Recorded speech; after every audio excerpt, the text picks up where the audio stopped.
my name is Carl. I am the salon manager and master designer at store 1184. I have been with Ulta now 2 years. Prior to that, I ran a beauty school for 7 years and was a national training manager for them. And prior to that, I was with the Regis Corporation as a salon manager and local educator for them. This is my model, Elisa, and today we are going to be doing some holiday accent highlights on her sides that show kind of when she wears her hair curly and maybe peek through when it's wearing straight. We're going to be using Redken's Up to 7 with pH Bonder. I like the Up to 7 because it's conditioning and it's powder free. I also like using a white lightener simply because I can really watch the color as it's processing and see truly when it's lifted too. The benefits of the pH Bonder really help keep the hair from breaking down while we're processing it. So we're going to go ahead and begin. I'm going to be using a tease and weave option for our highlights today. So sit back and enjoy and we'll get going. All right, the biggest thing too when you're highlighting hair is to really make sure that you're controlling the hair. So you need to have the hair sectioned out very well, and you need to be able to control it, meaning having hair out of your way. When the hair gets in the way, that's when we tend to really get overwhelmed and lose our place. Again, I'm going to be doing a tease and weave, so I'm going to go ahead and get my section. My section, as you can see here, it's not very wide. I can see through it, I can read through it, which is really important because it's going to really help the saturation. Alrighty, here we go. So I'm going to go ahead and tease it first, using the right tools for the right job, right? The reason why I'm teasing it is I really do not want this to become a high maintenance service for Elisa. So I want her to be able to enjoy these highlights and let them grow out without any lines of demarcation and really just go from there. All right, so as you can see, I've teased a nice little bed in. It's really thinned out our section a little bit more. Alrighty, and I'm gonna be doing a really pretty decent size. I'm doing the stitch and skip method with these teasing. So I've got about 3 little sections here, and I'm gonna take and place my foil. I'll slow you down, so if you need to adjust it, you can. Alright. Now when you've mixed your lightener, you also wanna remember to mix it to the manufacturer's directions because it's actually the power is actually in the lightener, not in the developer. So when I first started doing hair, everybody's like, oh, mix mine to a yogurt consistency, or mix it to ice cream's consistency. All of these were not part of the manufacturer's directions, right? And so it was taking longer. People were throwing their highlights under the dryer, which is a big no-no. Alrighty. And 2, I'm not a big swirler. I don't swirl the hair up at the bottom. I really kind of try and get all of the hair saturated all the way through without the swirling, because then you're getting the back side of the hair, the front side of the hair. It's kind of silly that way. Alrighty, and then I do a trifold. So 1, 2, and then I lock my sides in. Once I get her lifted, I am going to be toning her with shades of Q. I wanted to do something a little bit holiday, but also something in the natural family, so I'm going with 7CB. It's a really pretty color. It's still in the natural family, but it's got a nice kick for the holidays. Again, another section, and then I'm going to slice my section out, tease it up, and weave it. Alright. And the same exact method that I was doing, kind of stitch and skip. Good catch. Holding the coil down in case we need to move them around.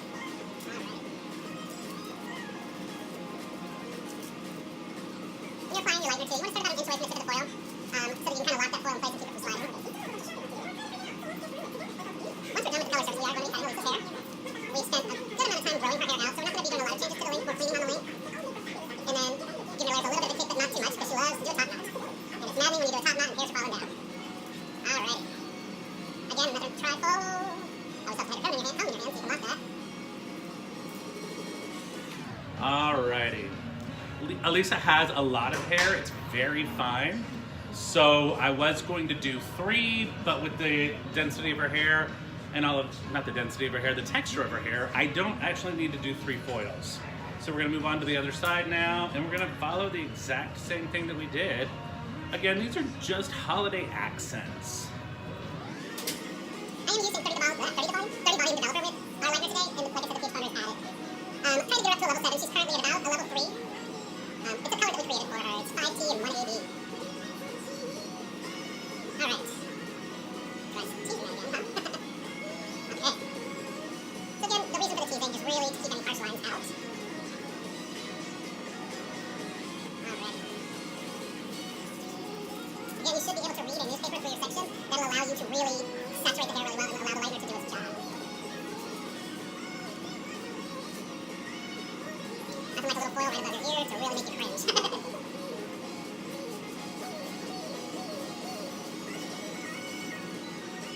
Again, keep your hand that's holding the foil. Keep that hand really steady. You don't want to have it sliding up and down and up and down.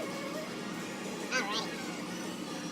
2, another thing to really remember is to keep contorting your body a lot. You know, raise your chairs up, tilt your client's head, things that are really going to make you more comfortable because you're staying behind the client for about 2 hours and you don't want it to be your only client for the day. You want to be able to keep doing hair all day long and not wear your body out. Alrighty, we're moving on to our last foil here. Again, I'm trying to keep things away from her parietal. Also, we don't want to see any grow out. We don't want to see any spots, if you will.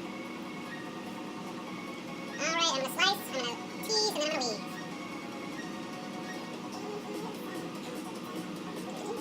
Always good to have a wet brush with a shampoo ball, too, when you put your pH ponder in, to get the tangles out ahead of time, too. Alrighty, throwing our last foil in.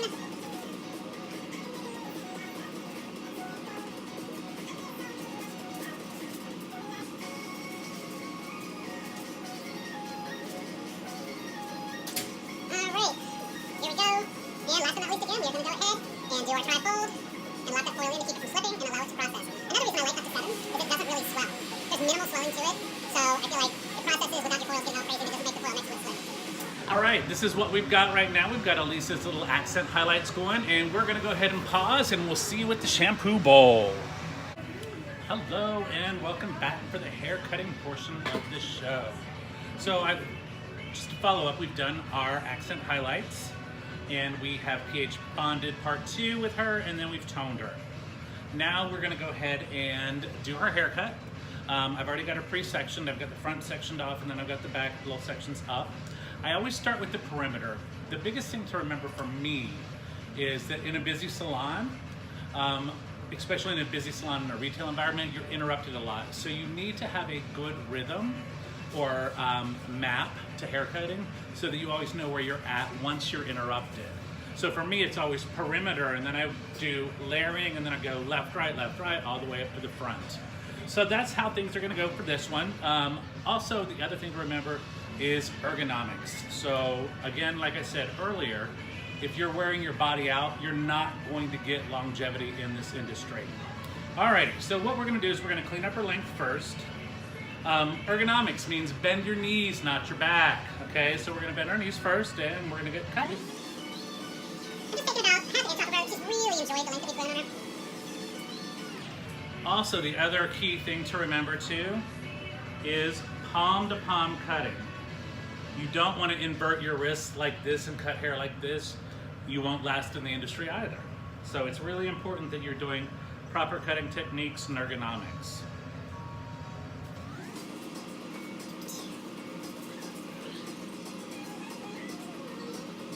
Alright, now we want to check our length. Little trick I picked up recently, actually, we'll use English this time. Maybe. Little trick I picked up recently is when you're checking your lengths, to trust your brain, not your eyes. So when you're pulling the hair down to check the lengths, trust that your hands know that they're at the same length or not. Works a lot better than trusting the eyes, actually. We're gonna drop some more hair down and follow our guide. Again, you want to be able to see the hair that you're cutting. You want to be able to see your guide, is what I meant by that. So as you're dropping it down, you don't want to drop down half the head. You want to drop down probably, about an inch section each time so that you can see the guide, so that you can follow it. Alrighty. And again, remember, don't bend your back, bend your knees. Don't twist your hands, keep them straight, palm to palm.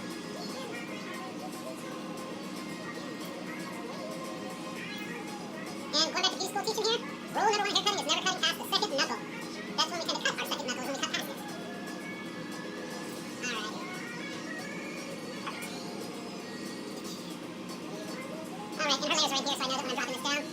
be anything, maybe a dusting of a piece or two. And make sure you're keeping good tension too on the hair, and even tension. You don't want to have one section of hair where you've had too much tension and then one section where you've had too little tension. Then your haircut's going to be crooked.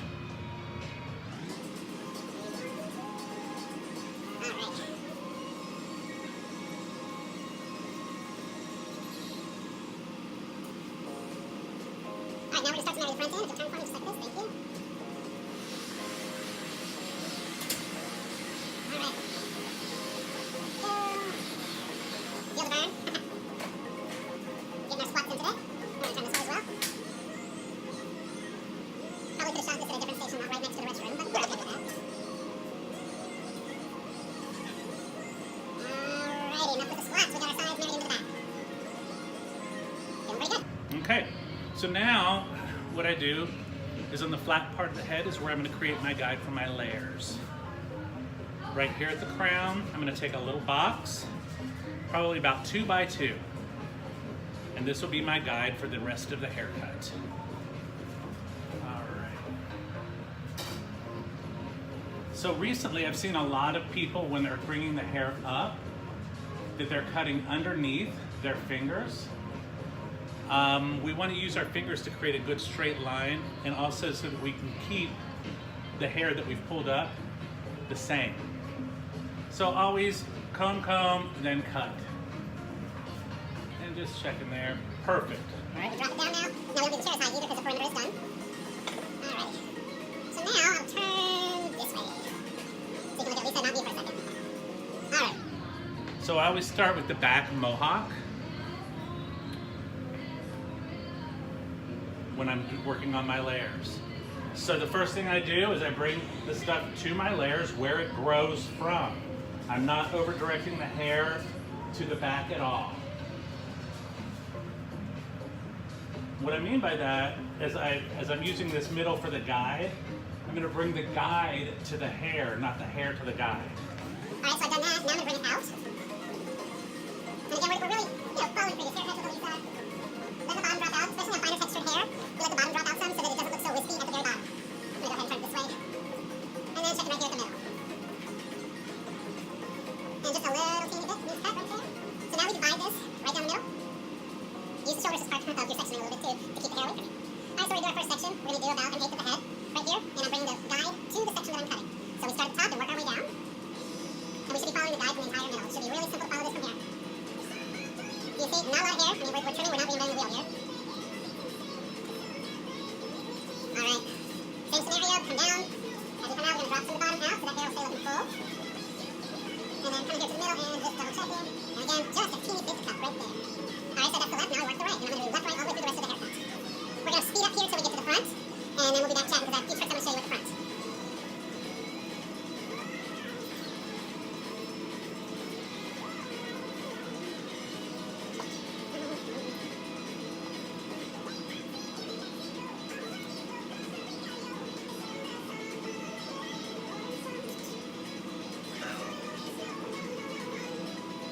Moving into this section, right behind the ears.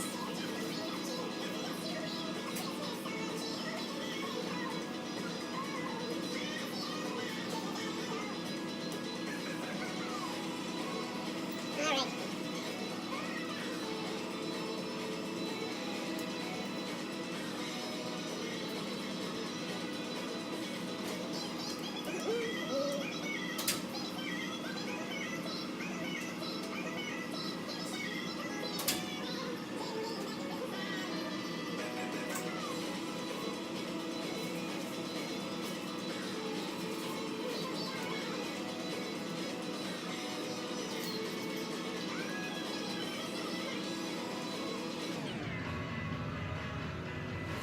Alrighty, now we get the back all done. Now, right? We've got the back done. So I am now going to marry the front and the back together. Common mistakes made in hair cutting is people forgetting that there's no hair from the ears down, right? There's nothing. So they cut the hair in the front completely even with the hair in the back, and then you end up with basically a mullet. So to avoid that, I'm going to show you a couple tricks. First thing we're going to do though is get our guide for the front. And the way that I do that is take the mohawk through the top and bring it up with the crown that I cut initially. Of course, control the hair a little bit better, Carl. And don't hurt Elisa. All right, so we got our little mohawk here. Take some of it down. Perfect. All right. And then here, that's all we're going to take off, is that little bit right there. That's going to become our guide. That and some hair from the back at the bottom are going to become our guide for the front. All right, so we're going to split this back in the middle. Come the hair down. Of course, work from the bottom out.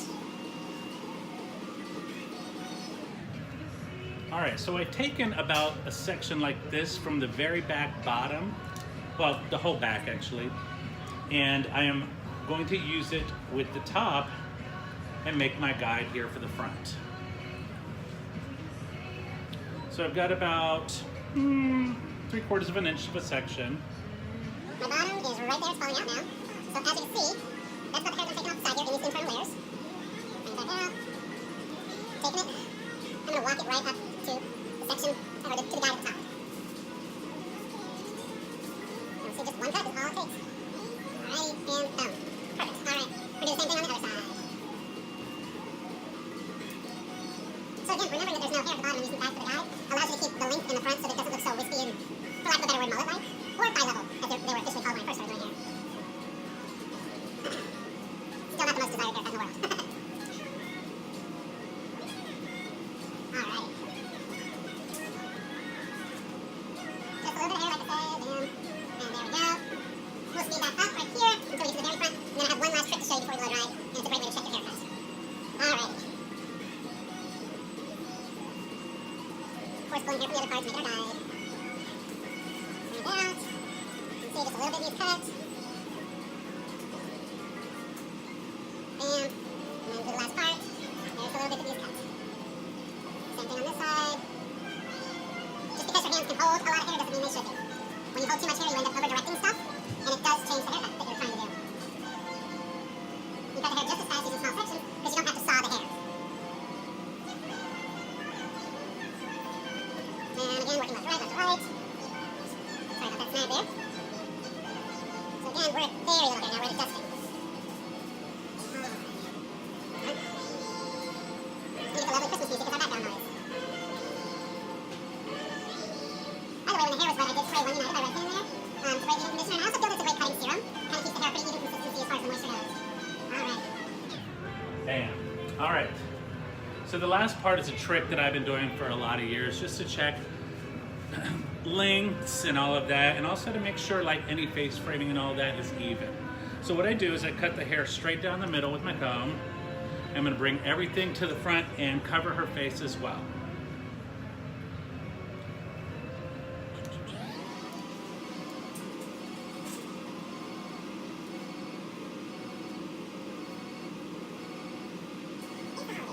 Alrighty, so we've literally have brought all of the hair forward. We're looking like this, all right? Cousin, it's cute sister. Okay. So we're gonna bring the hair straight down, and I'm literally just looking for this little bit of hair right here. These are those little things that'll make a haircut feel slightly off.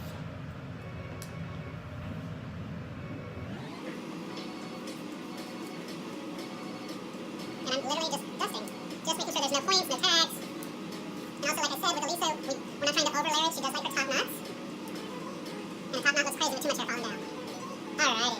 So I'm going to bring you around real quick and show you just a little bits of wispies that I'm finding that'll really add that little extra cleanliness to the haircut, for lack of a better word. Bam. Alrighty, now we do the same thing on the other side.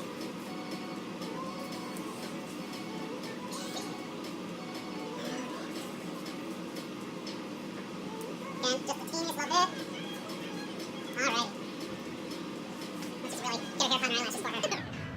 All right, so what we're gonna do now, I'm gonna get the hair blown out and styled for you, and we'll see you back. Alrighty, we are all finished. I'm gonna show you some up close work here.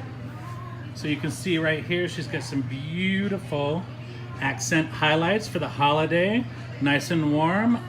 You can see now too, if she wants to conceal them, they can be. Her haircut is accentuated by the curls we put in using the Chi Twirl. And I just wanted to take this time to thank you for your consideration, and I don't know where to look, so I'll look at the mirror. So thank you for your consideration, and I look forward to talking with you. Have a great one.